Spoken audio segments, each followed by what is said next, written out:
So a little bit about the history of the dune since it arrived on shore here. The dune that the Holocene dune immediately formed a very protective form on the hill and to protect the island from storms and the mainland. And the 1770 map that I've bought in the store here and having hanging on my wall shows that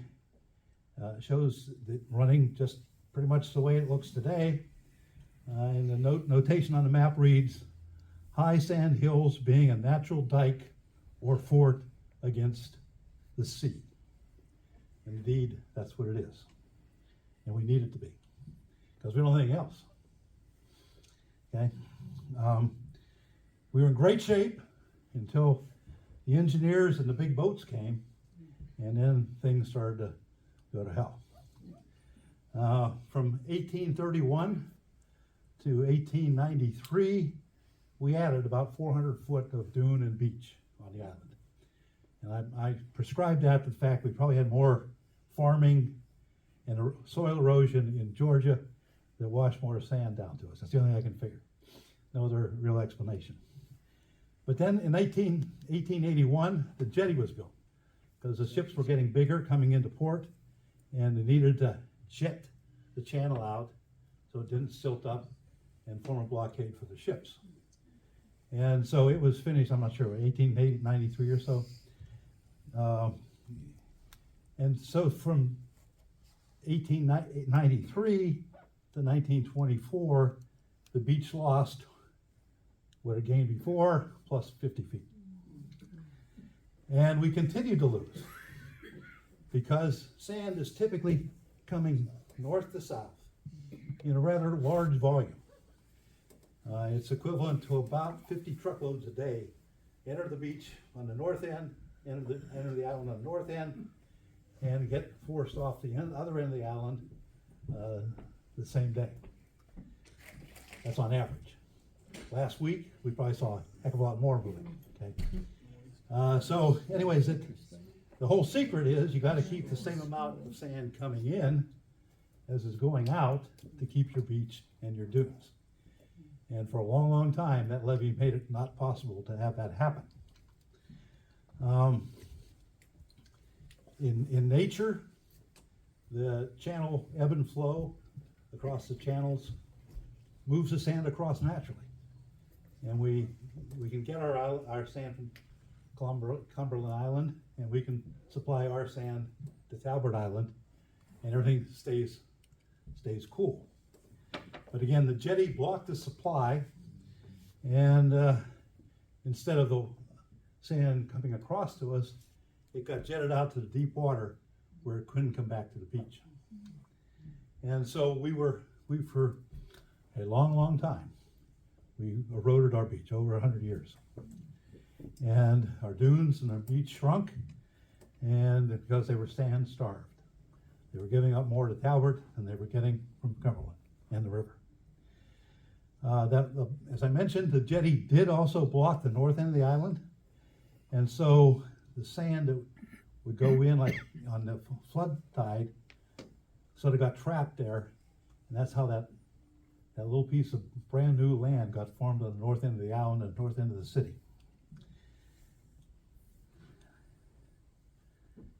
And there's a bunch of little dune ridges up on the island there, up on that section. This is what American Beach looked after not all the erosion losses, but after the jetty was built down, not the jetty, but the rock revetment was built down there, because it also suffered. And there wasn't much beach left because the dunes and beach had been eroded so heavily. Then automobiles arrived and people started driving in the dunes and killing the vegetation. And so we lost even more sand because they became unstable. Wind would blow it off the dune into the marsh, and we lose more sand to the beach. Had some blowouts created, which blew more sand inland. And after many years of negotiation, and Len can tell you more about this, the Army Corps and the county and the city negotiated the Nassau County Shore Protection Project. And it is essentially a project where the Corps and the Navy try to duplicate that natural process that we've destroyed by the levee and the dredging. And they're doing a pretty good job, because we're getting the sand that we would normally get by nature through this process. A little expensive, right, Len? But it beats losing our beaches. And most of the places on the East Coast have gone through a similar process, because everyone has a channel that needed to be dug out for more navigation. And slowly but surely, since the first renourishment, which is about 1978, wasn't part of the total project, but one done earlier, we've been slowly but surely restoring the dunes in most of the areas. Show you an indication here. This is a cross section. The state runs cross sections and has forever on all of our beach fronts. And this is down where the Ritz is. And this is what the profile looked like in 1974, before the Ritz was there. This is what it looked like 3 years ago, as we've added from just this natural duplication, this natural process. We've added about 300,000 or 3,000 cubic feet per foot of new sand onto the beach there. And again, not with direct nourishment, all stuff that gets deposited on the north end of the island by the Nassau County Shore Protection Project, and it works its way by natural processes down island. Okay, so, and to show you the growth in the dunes itself and the beach, this is Peters Point in 1994. And if you go here, the next one, it's a little different orientation, but you can see the red line, it shows the base of the dune. And now you superimpose on top of it, not showing up very well, but essentially we've grown about 80 feet north of the road entrance, where we do allow cars to operate, and south we've grown about 160 feet. So we got some good news and we got some bad news. Our Holocene dune is pretty healthy, and the beach dune nearshore system which is nature's way to protect the land from storm waves, is functioning well. Hurricanes and northeasters do not erode the beach. They borrow sand from the dunes, spread it out to help dissipate the waves. Then the waves will bring the sand back, and the whole thing works out smoothly, because the sand can't be carried out past what's called the depth of closure, where there's no motion in the bottom of the ocean, which is only about 20-foot depth, regardless of how big the waves are on top of you. So our system is a good one, and without a 100-year storm in 125 years, we've done okay. But unfortunately, it's been officially overrated. And the county commissioners, current ones, don't see any need to go the extra mile to make them great. So I've kind of got a program here. I need to explain why they're overrated. And I got to speak fast. Tripping over. The dunes, again, are our only protection against these storm waves. State law requires local governments to prepare a coastal high hazard zone. And it's required by law to identify this area. And the Weather Bureau's slosh maps were identified as being a good way to do that. Now, the slosh maps are a great tool for emergency planning. And essentially what they do is identify where there's going to be water should you have a Cat 1, Cat 2, Cat 3, or Cat 4 hurricane approaching. The problem is it only relies on water level, the surge level.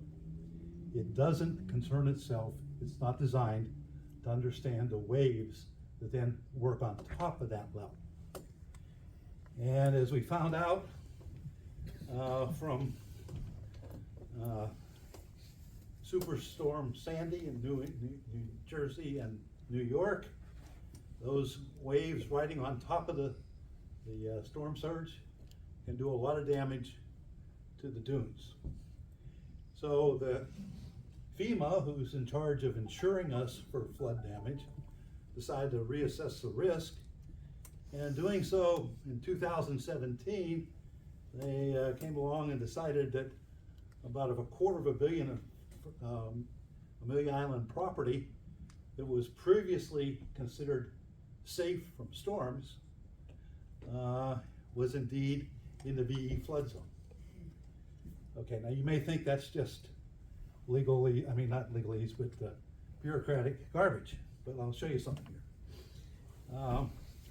If we don't do anything, we're gonna risk property values and much more. And we all have to go about 130 miles south and about back 11 months to prove this, to prove FEMA's thinking. And some people think the Corps of Engineers would bail us out, but the problem is the Corps permit, or the Corps authorization is purely for beach erosion protection, not for property protection. So they're limited in how much they can help us get to where we need to be. I'm gonna skip through this. This is what happened when Ike hit Galveston Island. Pretty ugly. But let's go down and see the slosh map, that same slosh map we're using here in town to designate where our flood risks are. And this is down in Daytona Beach. And to show you the map shows in white areas that won't see any floodwaters by this modeling. And this model was run 100,000 times to generate these levels. The little gray things you see are buildings, homes. And then the various colors are levels of water that you can expect during that Cat 1 storm over the property, over the little cubicle. And all the homes there are out of the flood zone. They have no hazard, according to the slosh map. But again, it doesn't take into account the waves. So this is what it looked like, this same area looked like in 2021. And nice beach day, a lot of people on the beach. And we're gonna kind of look at this house right here, high on the dune, nice dune slope down to the beach, and protected according to the slosh maps. This is what it looked like from the front. This is what it looked like from the back before the storm, before Nicole went through last year. And Nicole wasn't a Category 1 storm when it hit here. It was just a tropical storm. But you can see half the house is missing because the waves just tore out the dune and took the house with it. Same thing further down the street. You can see some additional damage from the storms. This is half the house that we were talking about. Oops. Let me do this one real quick. Maybe I won't. Anyways, you can see how these properties were all damaged by the storms. And again, the slosh map, because it wasn't intended to study this, said these areas were protected. So anyways, so we got a plan to make Amelia Island great again. And what we need to do is build the entire dune system up to FEMA standards. Now FEMA, once you have volume of dune in front of you, 540 cubic feet per foot to be specific, above that flood level, just to handle the waves. Okay, so that's how they decide whether you're in the floodplain or not. And again, for years we thought we were protected, but in a lot of places we are, and I'll explain that in a second. And we need to use some nature-based methods to rebuild the dunes, because we've done it before, and we can do it again very economically. And the city had a major project back in 2002 of planting 45,000 dune plants along Ocean Avenue, and it's probably saved Ocean Avenue several times.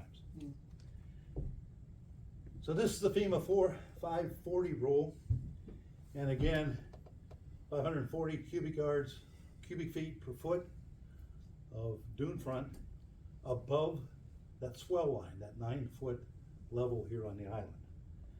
And if you're behind that, you're in great shape. Now in the city and on the island, we have 2 dunes systems. Basically, south of Sadler, on the left, you see a pretty good sized dune system. And then north of Sadler, it's a little less robust, a lot less volume. So when you bring in that 100-year flood and waves, they don't quite make it to any of the homes south of Sadler.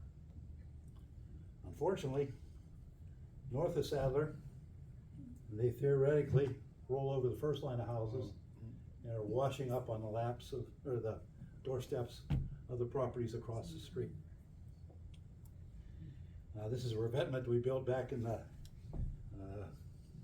1980s or 70s. And this is a project I was mentioning the city funded and volunteers planted. This is an actual photo from that project 21 years ago. There wasn't much dune there at that point in time. As a matter of fact, this is what the cross section looked like at 6 North back when they started this project. Excuse me, this is when it started the project. Within 5 years, they had built that much dune up just from the plants. And the beauty about plants is they continue to propagate, they continue to spread, they continue to trap sand, and they continue to grow. And so the dune continued to grow and still grows to this day. As a matter of fact, it's probably picked up a whole lot of sand this past 2 years, thanks to the core projects. Oh, there it is. That's what happened in 2007 to 2018. This is a little project I did for a couple of homeowners on Fletcher. 3 years ago, Gail and I and Mike Anderson planted a whole bunch of plants down there along the beach. And you can see 2 months later, they were prospering. I always plant the tiniest ones, they're cheaper, and they have a better chance of survival. This is what it looked like the other day. Wow, that's great. I figured we gained about 150 cubic feet per foot of new dune there in just, and I don't have enough time. So anyways, we know we can do it. We've done it before, and we can do it again. We can build these dunes back up, and I'll have to finish this at another time. I plan on making a video of this and put it out, and I'll play the rest of the story for you through that vehicle. So Sorry, I ran what so did long. it say on that previous slide? You went quickly. Pardon me? Yeah. I wanted to see that. $6,000 for 3 years. Very good. Thank you. Yeah, and then actually, I can't go backward on this. I only have 38 slides left, so we're in trouble.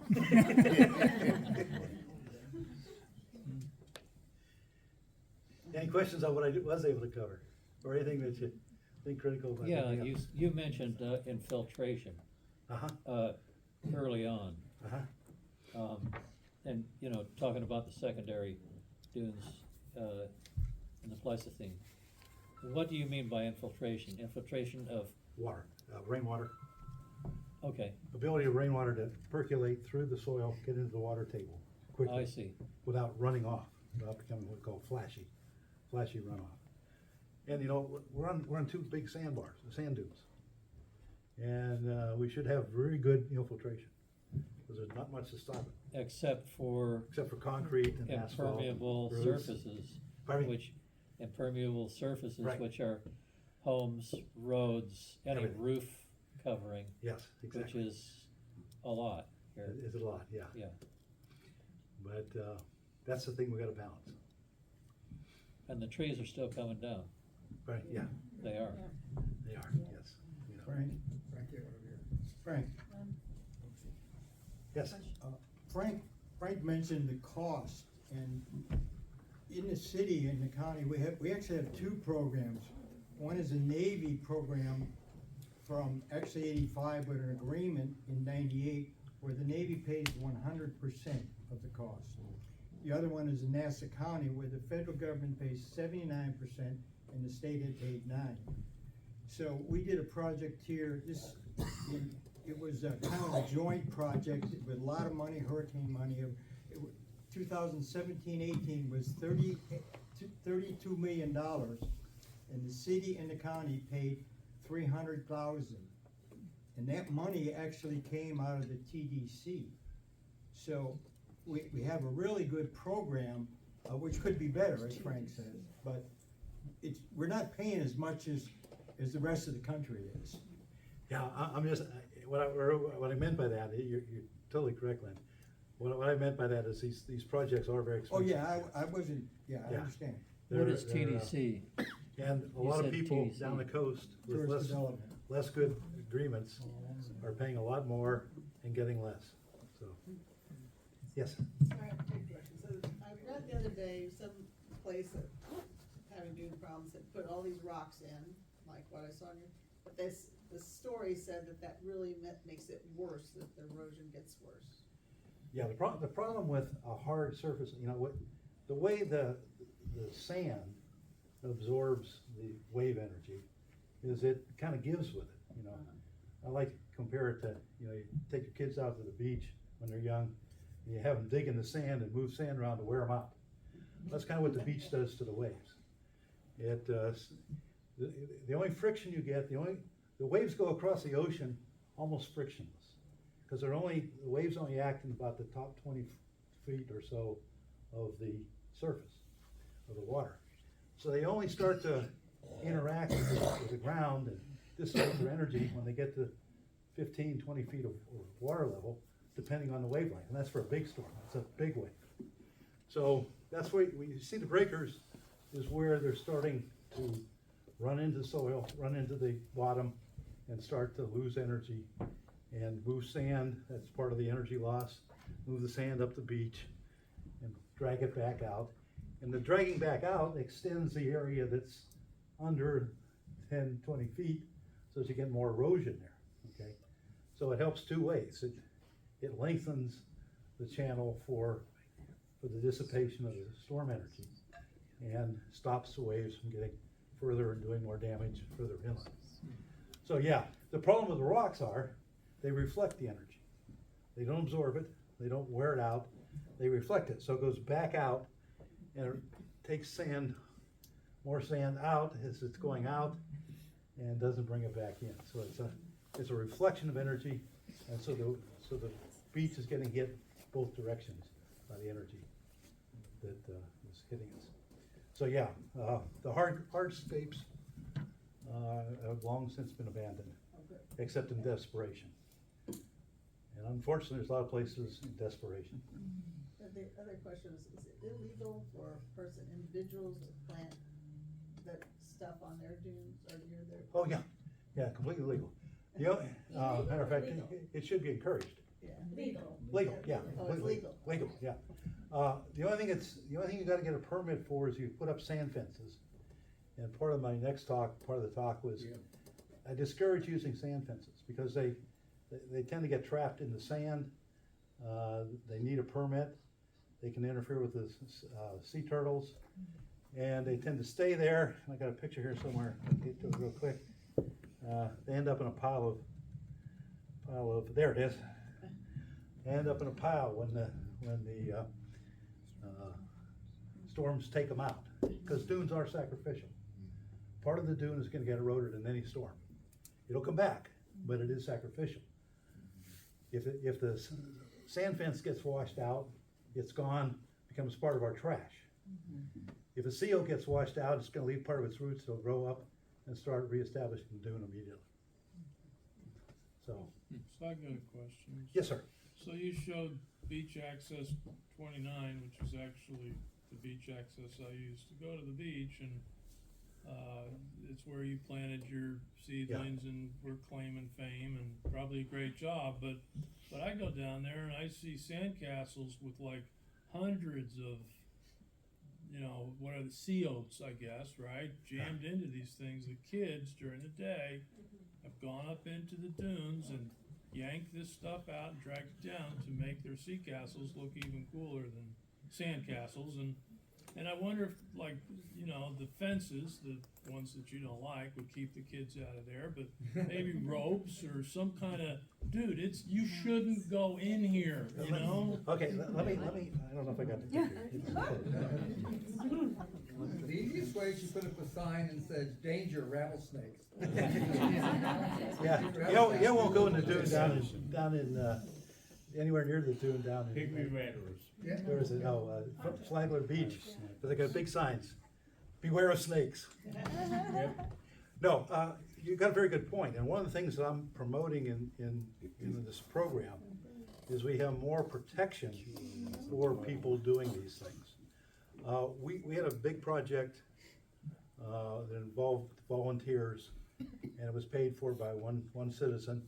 I forget how many plants we planted, but we went to all the accesses north of Dolphin and planted. And I've got some pictures here that shows we've run a lot of sand in some of the locations, a lot of good dune in several locations, including using sand fences. But in other places, the characters who live there or vacation there tore the sand fences out, we tried to use not fencing, but guide ropes to direct people away from the dune plantings, and at a diagonal, so when the dune forms, you don't have a straight shot for the waves to come straight onto Ocean Avenue. And some people took those out too. Most of them would disappeared. At 5, you go there and there's a huge sand dune we're able to grow, and the sand fences are still there, buried, totally buried. 4 foot of sand grew there. You go to 4, someone took it out about the 3rd week, and you know, it's nothing. There's nothing there. There's no sand. Sand fences were great. I mean, I grew up in a place where we had the same issues, and I mean, they catch the sand. Just They do up catch north, the they're sand. called snow fences, right? I mean, it's the same concept, right? It's the same concept, and to me, biggest thing they do is keep people off them. Keep off. Right. That's the other benefit. That's the biggest thing. But as far as, you know, theoretically, you need to lift them up when they get half filled. Right. But the problem is, that typically one storm will come in, take you from 1/4 to 3/4. And you go at it with 3/4, you ain't getting it out. Yeah, it's a very good point. What I recommend is, if you put in a sand fence, plant some sea oats and the dune vegetation we've identified with it, and it'll make them much stronger, have less chance of it getting washed away, because the sand fences don't allow you to create the roots that hold the sand together. Whereas the sea oats will start at the bottom. Sea oat roots, on the top of a dune 6 feet high, has roots way down to the bottom where it started, 6-8 feet. And very, very tying together of the sand and add additional protection for the dune and beach. How about prominent signage at all the crossovers, as you mentioned there, of kids tearing up the sea oats?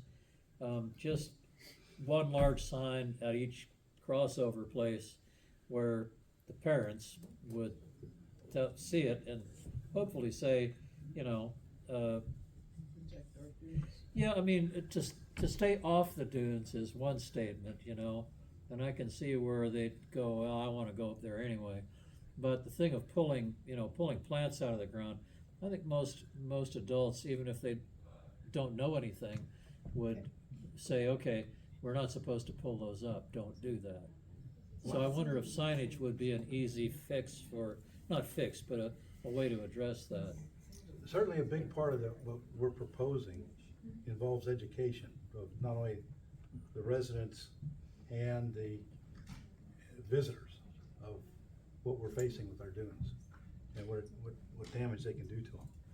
In a whole area, a whole variety of areas, including, you know, chasing the poor seabirds that are flying 30,000 miles a year and just need a few minutes rest, and some dogs chasing them off the beach, you know. Frank? Yes. Question? This seems to be a really great place for the TDC, the Tourist Development Council, to start putting information into rentals. Oh, man, and disband hotels, that group, man, Because come some on. of these rentals are not near a Let's get rid of crossover or that. a sign. Or somebody needs to, you know, educate. Frank, Quick question, take the last question. Yeah, gotta take Before the we last get question. it down. Okay, this is a quick question. So the dunes over at American Beach, Nana and Little Nana, Uh-huh. they aren't really impacted by what we're talking about tonight, right? Because they're further inland. Well, they're in this part 3 on slide 130. Oh. Okay. I'll look for the video. I'll have to put the whole thing out for you. They're being impacted, but not by the waves, but they're very unstable. Yeah. The slopes are very unstable, and you know, we've been studying what's happened there on Little Nana with the Yeah. construction of those homes. Right. And it's, you know, it just, they can't, I'm an engineer first, and it's very difficult to build on something so unstable. Mm. And particularly when it relies on vegetation to give it any stability at all. Mm-hmm. You know, we've developed some properties in the back dune along on First Avenue over the years, where we didn't interrupt the dune very much. And they've done beautifully, and more importantly, we didn't disturb the infiltration, and we didn't disturb the trees a lot. But when you take those out, those dunes become very unstable. I've got video of sand being blown off the pile of sand they put there. Unbelievable amounts. Probably half the pile got blown north. We did work that too. Where? Oh yeah, we did plant there. Vegetation. We worked on that property, and it was a massive group, and it was several days. And, tried to deter the process going on there. A lot of Vegetation. work. It is, yeah, sounds like it. Yeah. All right, it's my job, it was